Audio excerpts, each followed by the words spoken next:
Hello అండి, నమస్తే. Welcome back to my channel.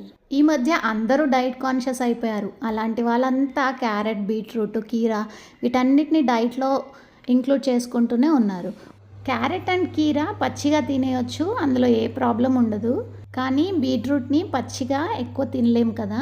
So అలాంటప్పుడు బీట్రూట్ని ఇలా చిన్న చిన్న ముక్కలుగా కట్ చేసుకొని ఇలా ఫ్రై చేసుకొని తిన్నామంటే ఇది అన్నంలోకి కానీ చపాతీలోకి కానీ ఎందులోకైనా బాగుంటుంది. ఉత్తగానే కూడా తినొచ్చు.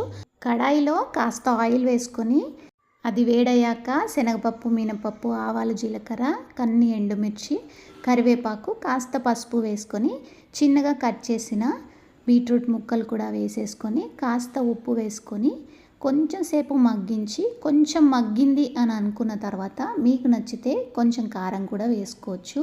ఆల్రెడీ ఎండుమిర్చి వేసుకున్నాం, కారంతో పని లేదు అనుకుంటే అలాగే ఉంచేయచ్చు. నేనైతే కాస్త కారం వేస్తాను.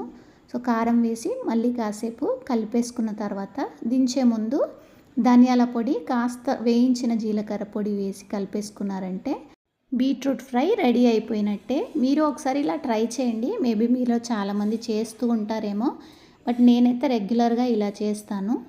సో మీరు ఒకసారి ట్రై చేయండి. ఈ రెసిపీ మీకు నచ్చితే లైక్ చేయండి, అలాగే మీ ఫ్రెండ్స్కి కూడా షేర్ చేయండి. ఇప్పటి వరకు సబ్స్క్రైబ్ చేసుకొని వాళ్ళు ఈ ఛానల్ చూస్తూ ఉంటే తప్పకుండా సబ్స్క్రైబ్ చేసుకోండి. మరొక రెసిపీతో మళ్ళీ కలుద్దాం.